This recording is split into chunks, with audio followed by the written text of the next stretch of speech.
how you are reading this current market all about. Please share your views on the markets, right? Thank you, Abhishek.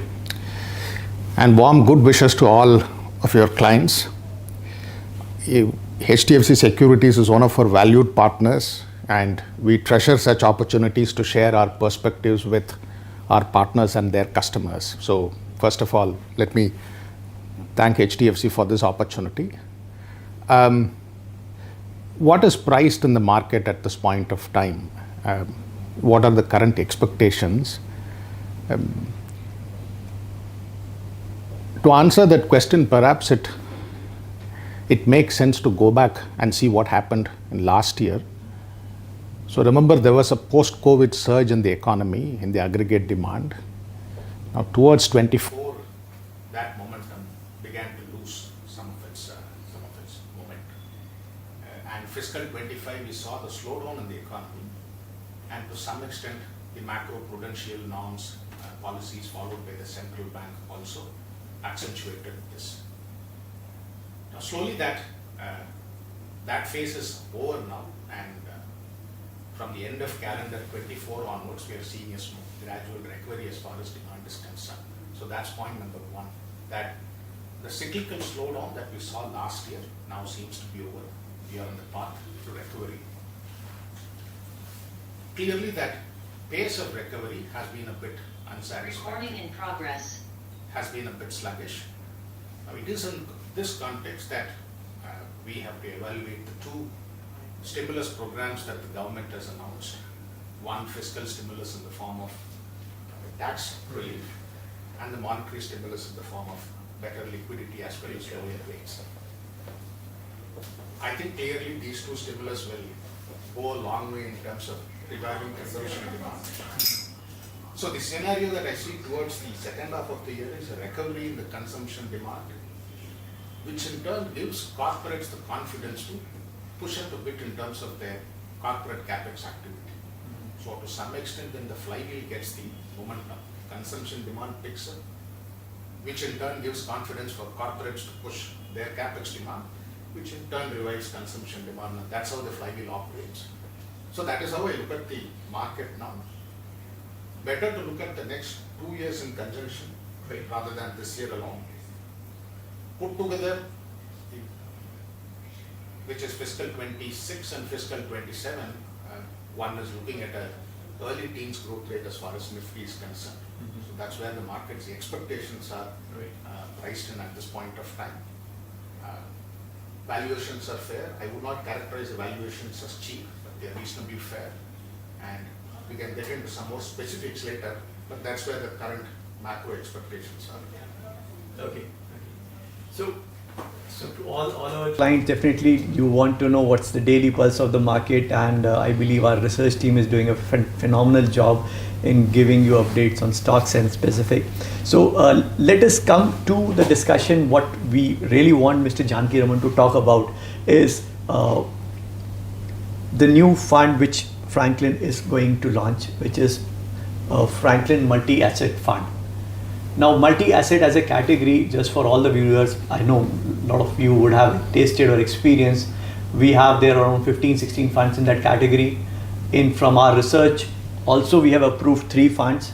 The performance of the approved funds are tad bit or better than the overall average fund, but that has been the forte of our research.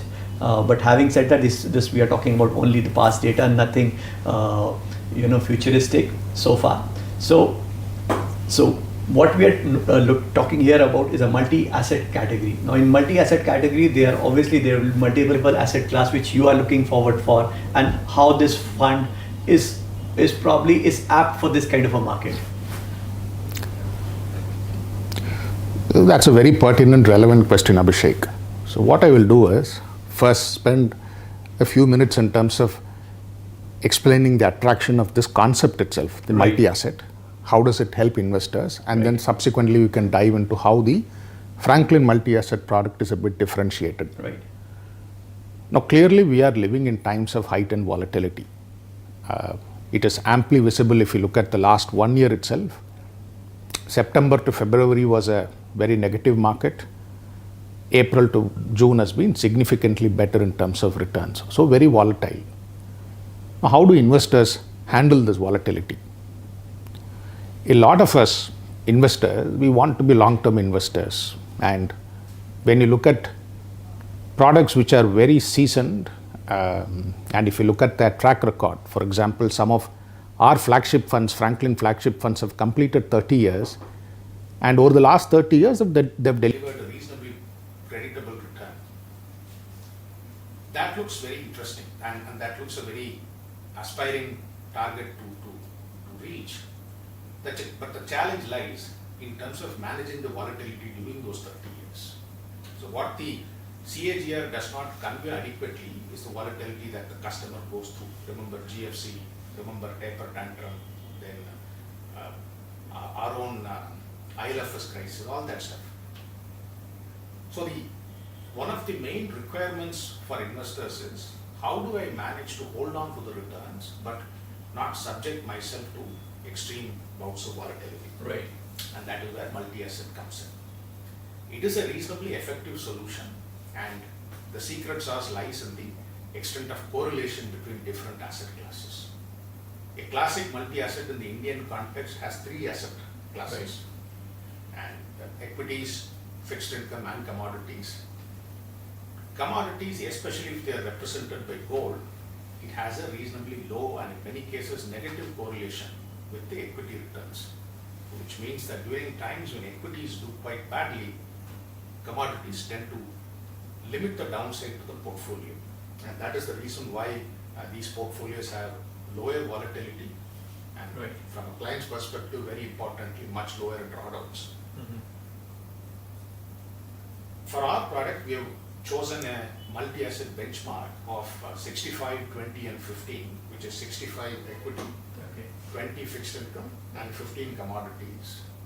Commodities will be equally split between gold and silver to start with. Okay. What the backtesting indicates is that this benchmark return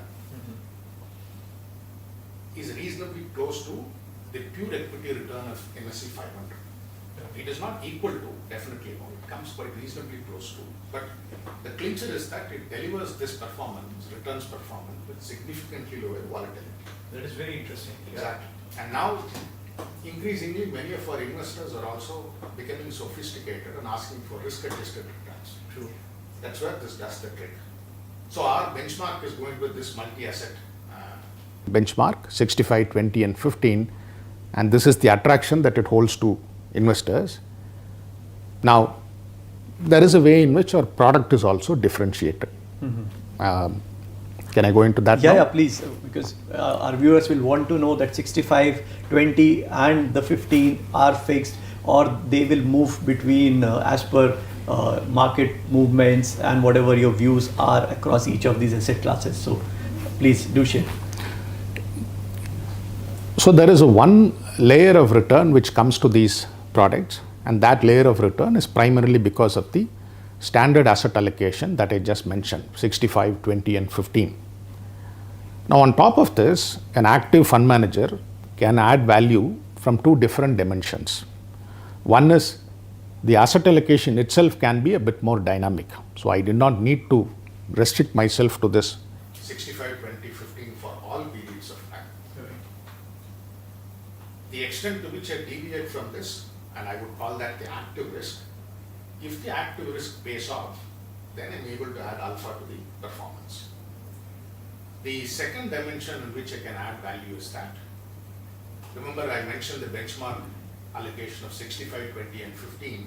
Right. If I have returns, I used to measure the returns based on NSE 500 as the proxy, the index equity return, NSE 500 PR. Now, I can add another layer of alpha in that direction by going in for security selection. Okay. Within that. Right. So classic example is our benchmark index is the Franklin FlexiCap fund. Right. The benchmark of FlexiCap is NSE 500. And if you look at FlexiCap over multiple periods of time, 3, 5, 10 or 20 years, it has generated alpha on a reasonably consistent basis. Right. So that gives the evidence to our endeavor to create a dimension, second dimension of alpha through the security selection. So one is through dynamic asset allocation, and the second is which are almost similar to NSE 500 returns, and not equal to NSE 500, but thereabouts, but at a significantly lower volatility. Right. So that's the construct of the product, and I'm sure you'll have some follow-up questions, so I'll take a pause here.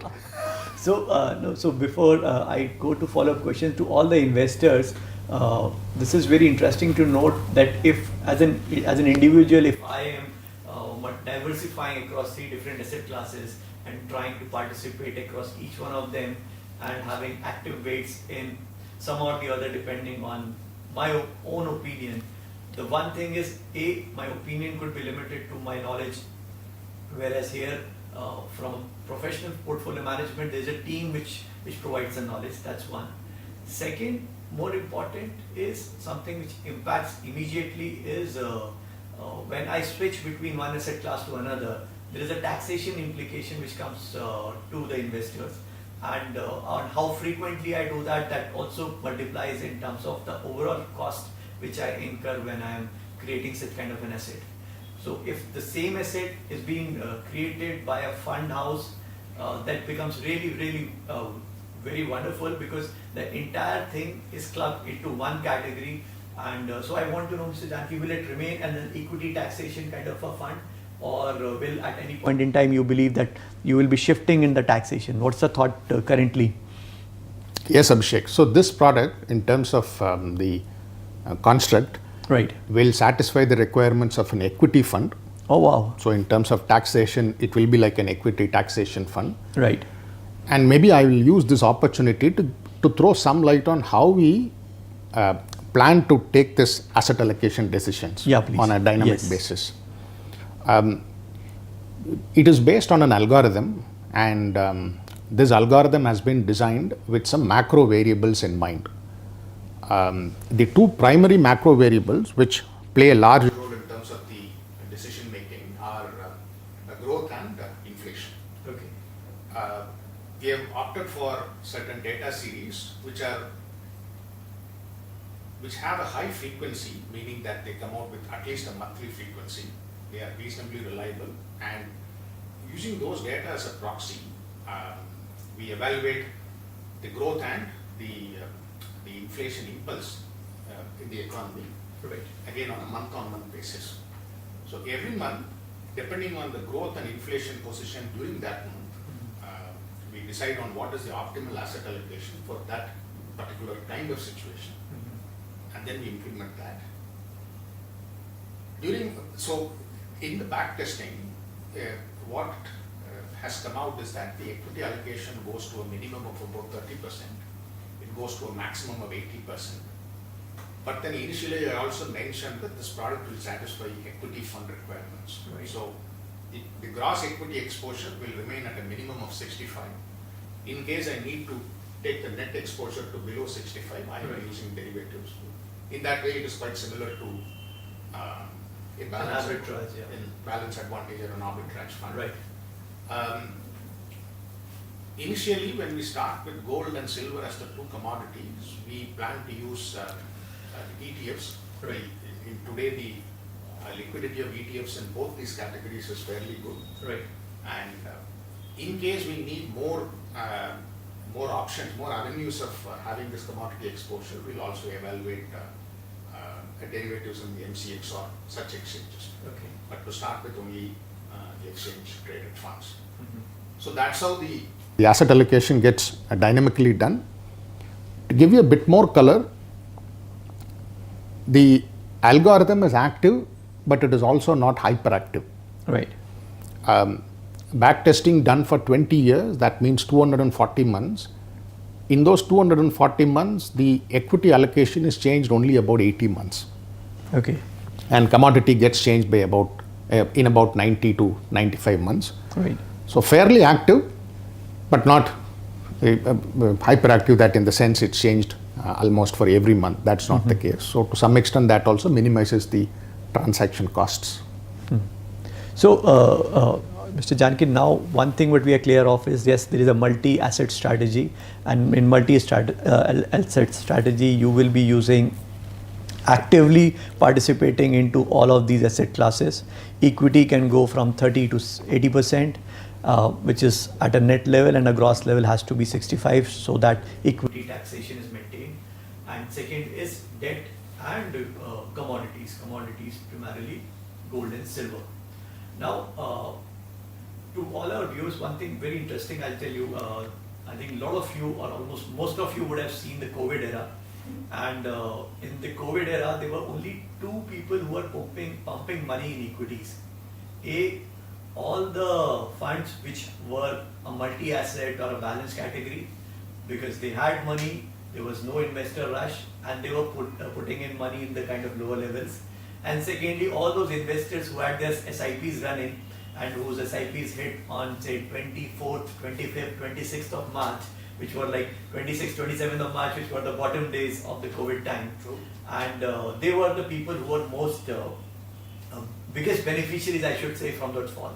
So these kind of strategies, as time has proven, they have really helped in order to safeguard interest and to be very aggressive when it is actually required. And third, they have also been very stable. That okay, when probably the times when the valuations have gone up, because I've been speaking with multiple fund managers. So September, October, last year September, July, we have seen allocations to equity from the fund houses not going incremental, probably reduced, at least in these kind of categories of funds. Whereas which are pure equity oriented, definitely they don't have much option but to either sit on cash or to participate.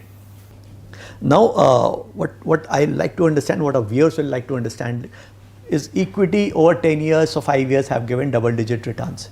Gold has also done that. Debt is a higher single-digit returns. Right. So let us talk about all these three components in parts. And equity, where we are talking now, we are just about to hear the quarterly earnings from the corporates, and what is there moving in the air is probably this quarterly earnings will not be very great, and people are penciling in various kind of numbers. So I want to hear from you how you are penciling in, and will this be the good time to create an equity portfolio? There is no perfect time to create an equity portfolio. Yeah, that's right. and there are certain very, very opportunistic times to build equity portfolios, but those opportunistic times are very infrequent. True. They come about twice, thrice a decade. So one can't wait for those times. Definitely not. Otherwise, the best approach is to continue to build the equity portfolio gradually. That's number one. Number two, what Abhishek mentioned in his earlier observation, I think that is very important. He mentioned that the funds which were investing quite aggressively during March of 2020 were the multi-asset or the balance funds. And why they were doing was that they were rebalancing.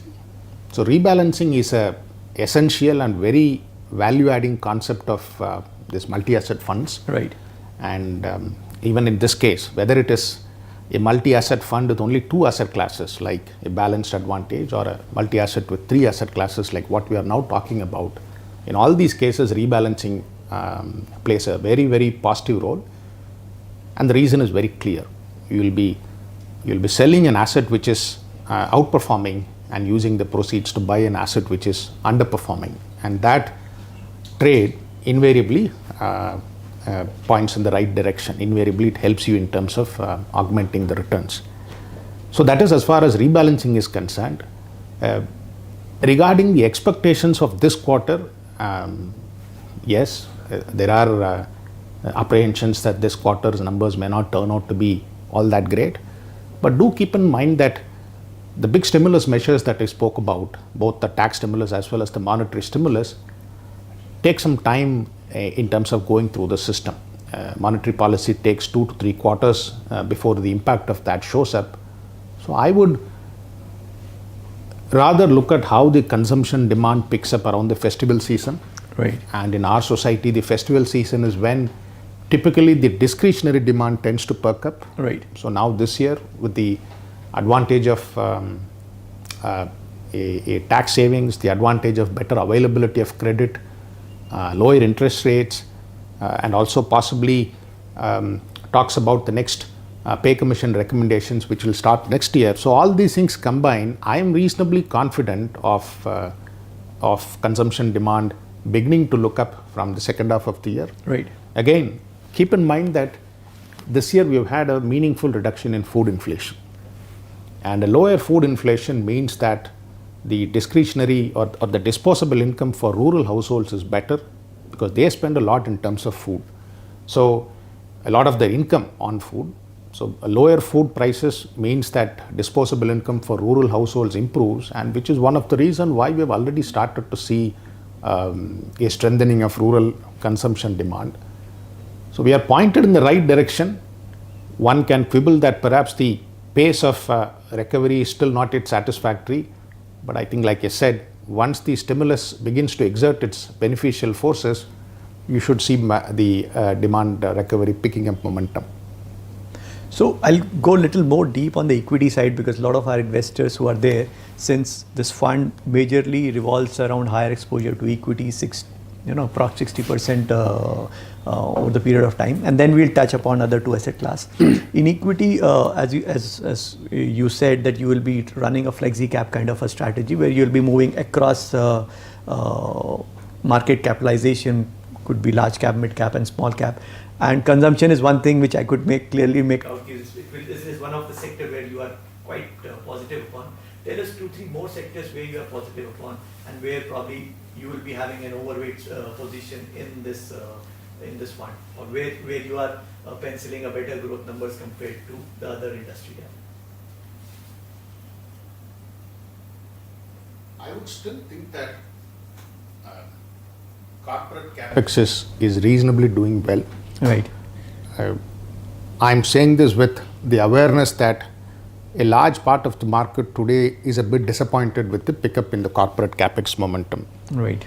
And I would say that the challenge there is in terms of what our initial expectations were. Mm-hmm. If one looks at the actual capex spend incurred by the NSE 500 corporates over the last 3 years, that number has been growing quite meaningfully.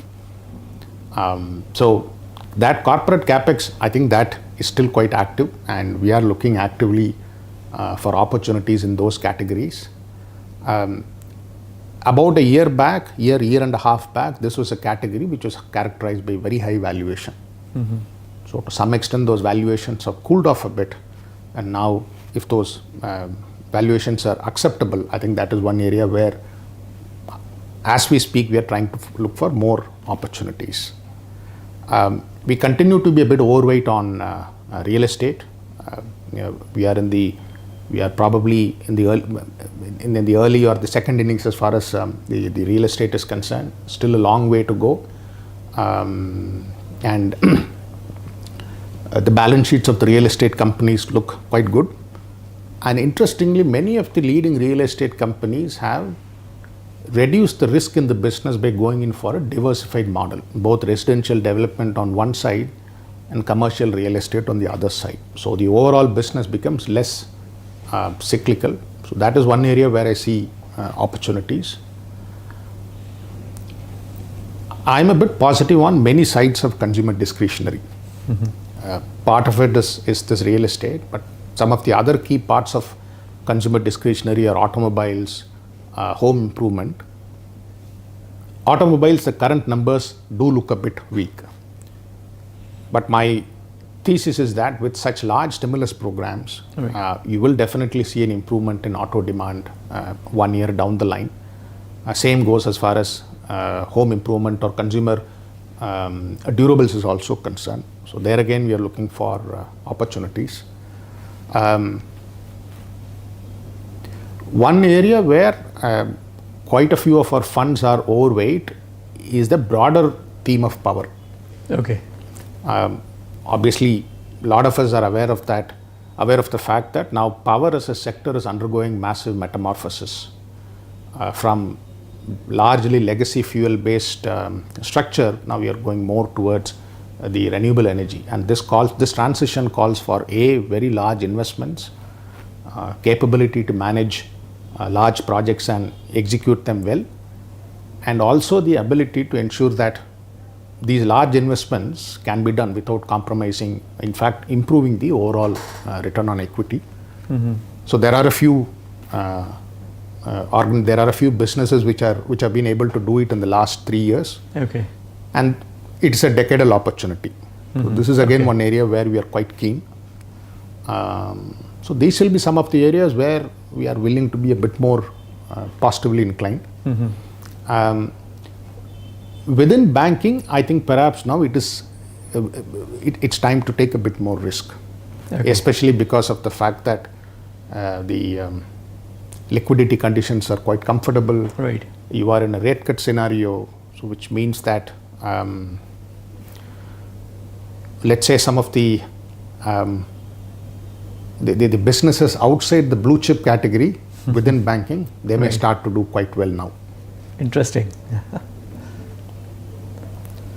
So I think two sectors where a lot of our investors do keep on asking us about is about the IT sector and the chemicals is something which we have been hearing in news.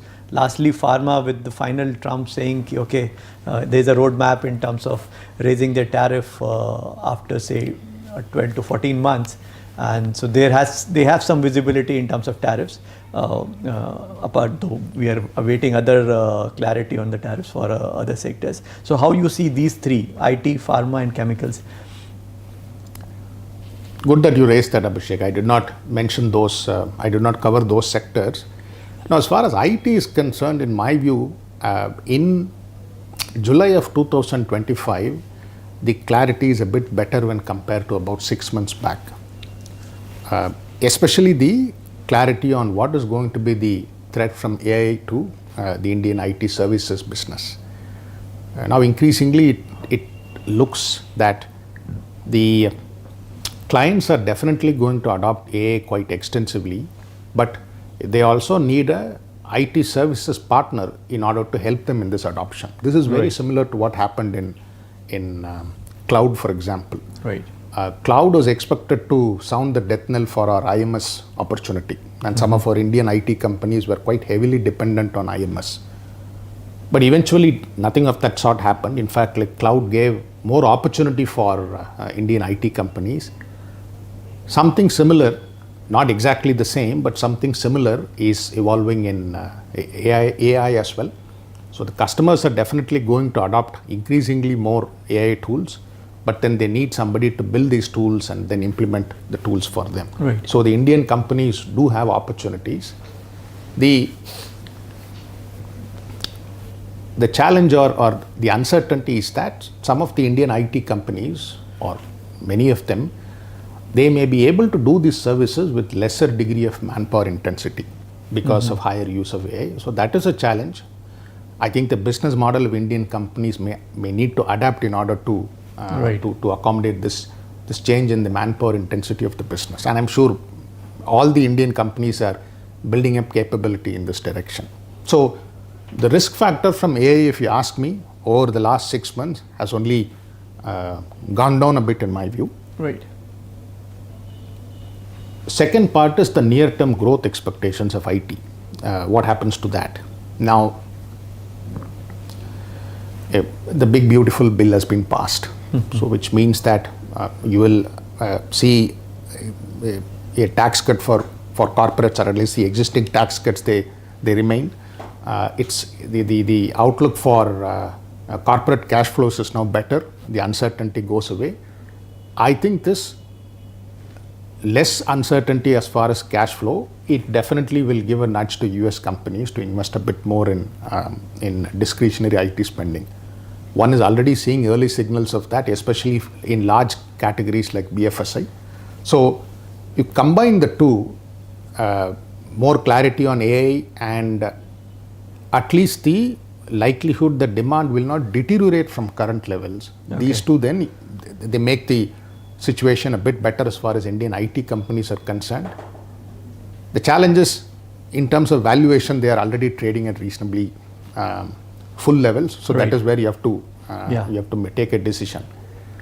So IT growth will be quite in high single digits or in early double digits. I don't think it is going to be a much sharper growth ahead of that. See, pharma, domestic pharma is doing quite well. Right. And it's almost like a consumer business, a steady growth, distribution focused, very high ROACs and cash flows, but not very high growth. It's only steady growth. The growth has been in now high single digits for the last 2 to 3 years. There is a small spark of opportunity that is possible in the Indian pharma industry for the next 3 years. I think around March of 2026, a meaningfully large category opens up. So this is the GLP category, GLP-1. Okay. And this may add a couple of percentage points to pharma growth, and in turn, it may make the growth of the business is also a bit stronger. As far as US is concerned, one has to adopt a company-specific view. Right. Some of the large molecules which helped a few companies, those opportunities are now winding down towards the end of this calendar. So which means that they have a challenge to handle, how to fill the gap created by the winding down of those opportunities. So you have to look at the US opportunities on a company by company basis. Right. Cannot generalize them. But it's a steady growth sector. Valuations are quite fine, acceptable. Especially in uncertain times like this, they serve as an anchor to the portfolio.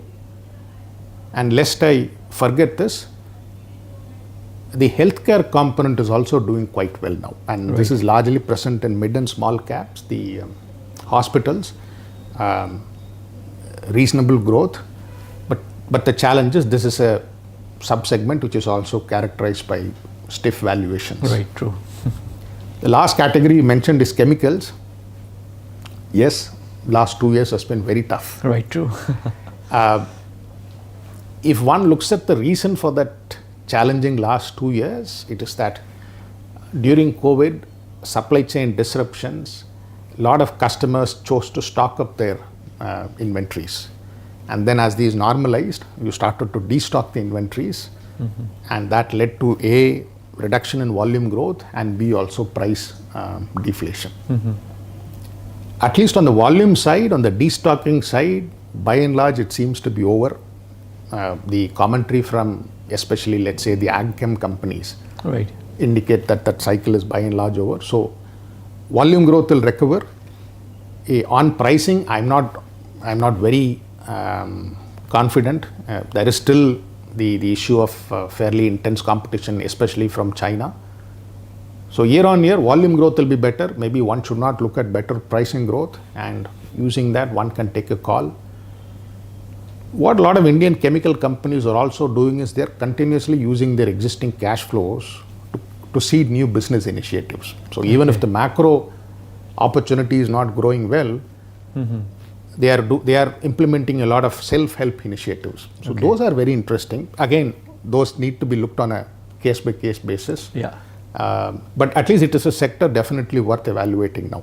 The worst seems to be over. Wow. That's good to know for, in fact, clients who are looking at to hear something on the chemical space.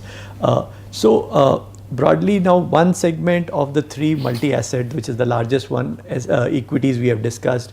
It's never a bad time to create an equity portfolio, and definitely whenever there is a new fund offering or a new portfolio is getting created, obviously each and every stock where a fund manager has to invest needs to gets evaluated, gets a fresh look, and that's how the portfolio is getting built.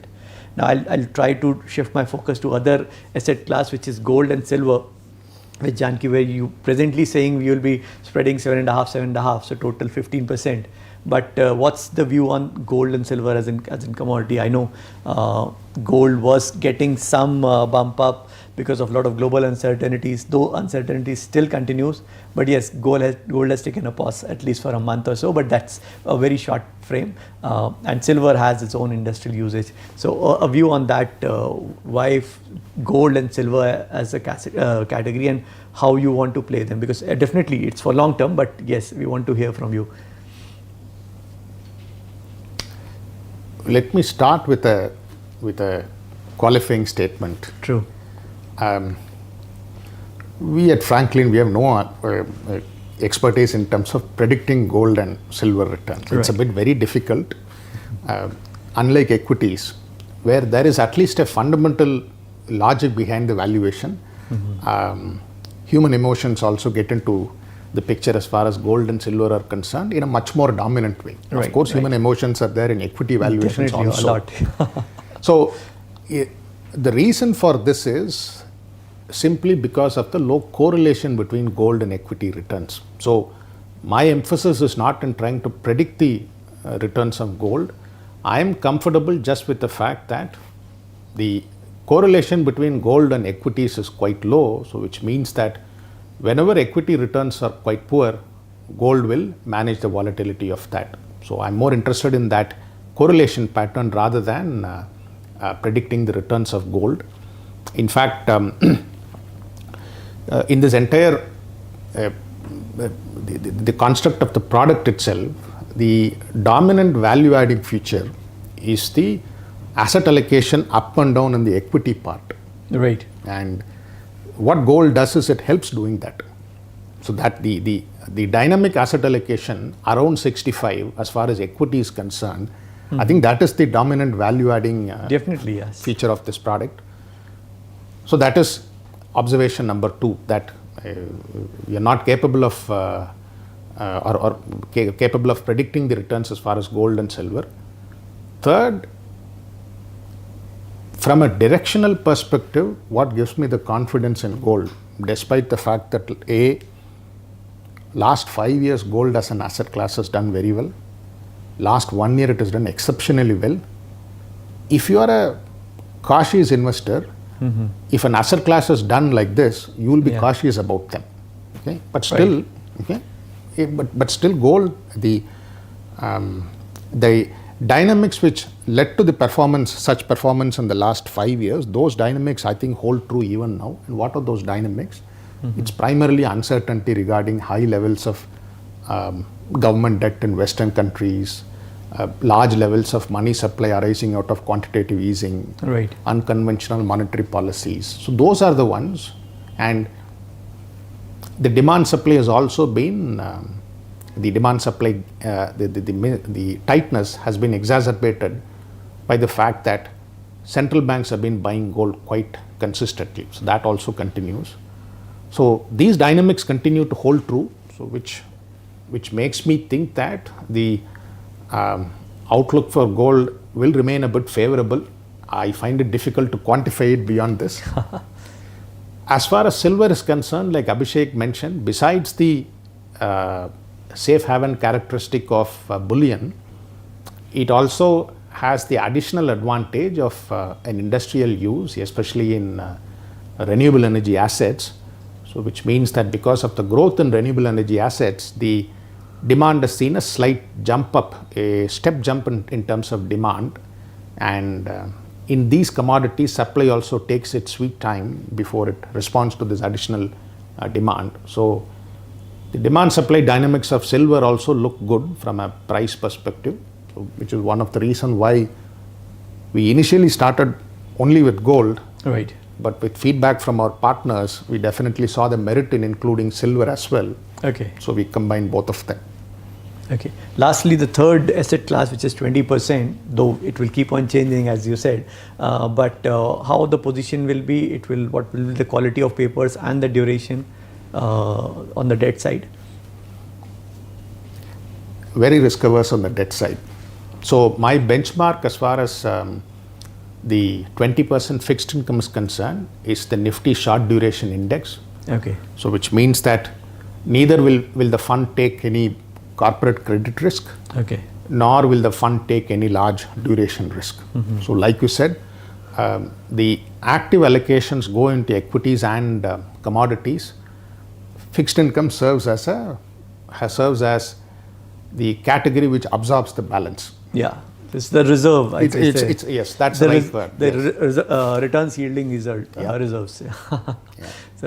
So that makes it very interesting for all the clients, because currently in this current market scenario, people are not very bullish about equity markets, but they definitely don't want to miss the kind of returns which one can get from equity markets. At the same time, gold and silver are looking attractive, and normally debt, as a lot of people are now playing with the reduced rates on the repo side, is as a reserve category where this can be used quickly to capitalize on any opportunity which can arise on either of the segments.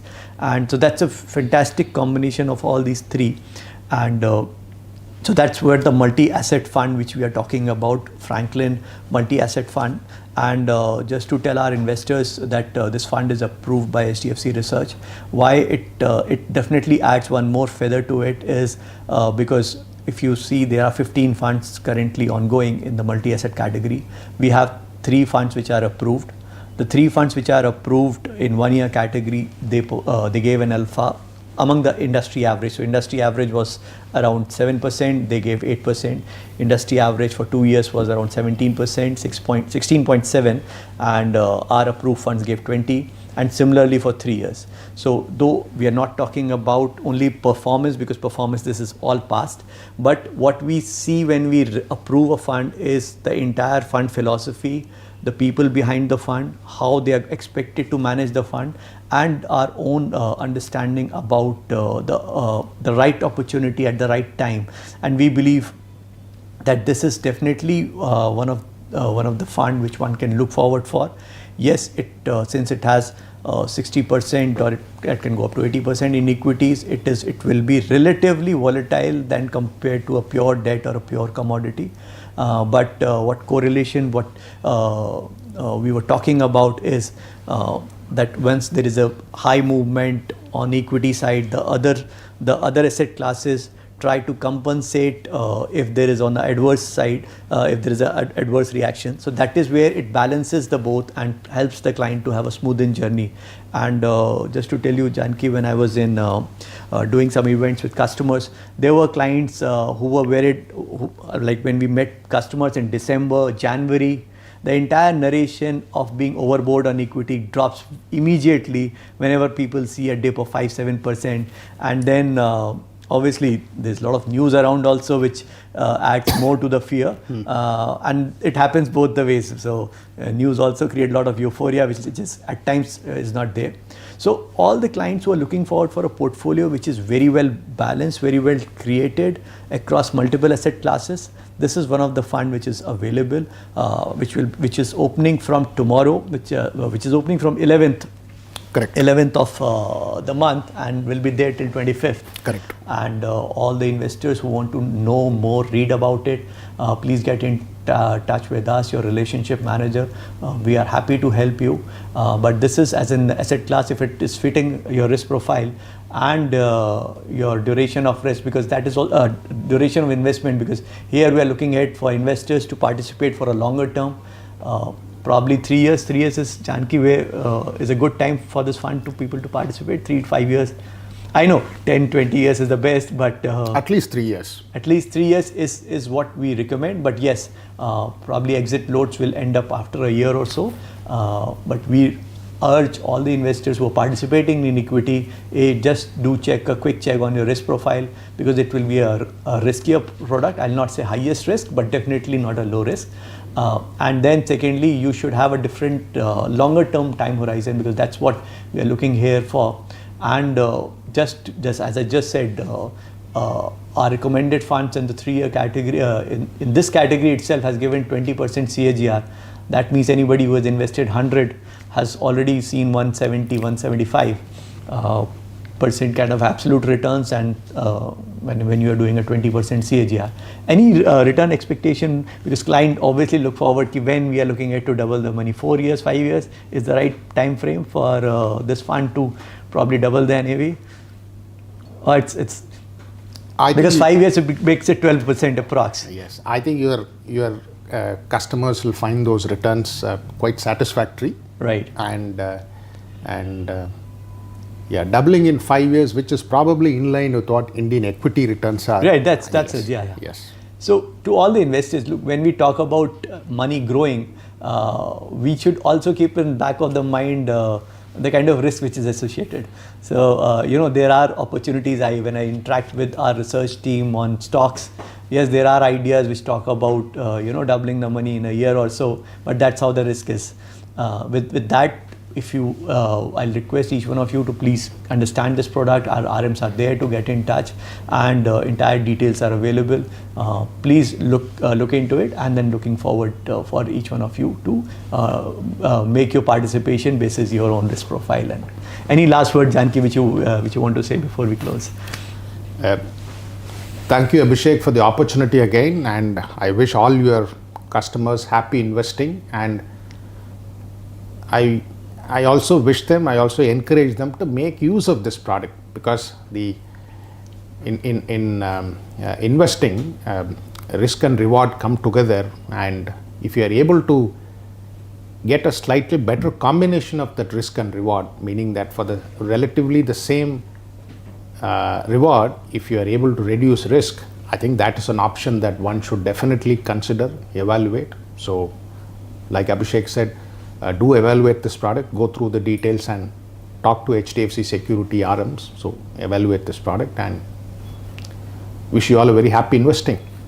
Yeah, thank you, Janki. And though I may have sound little conservative, but obviously the fund will move as per the equity performance, and we believe Franklin Templeton, all funds majorly, and they have a lot of funds which are approved by us also, are doing a fairly a good job. They are creating alphas for investors. So this will also continue to be the similar kind of alpha generator for all the investors. Thank you, all the viewers. Thank you for your time.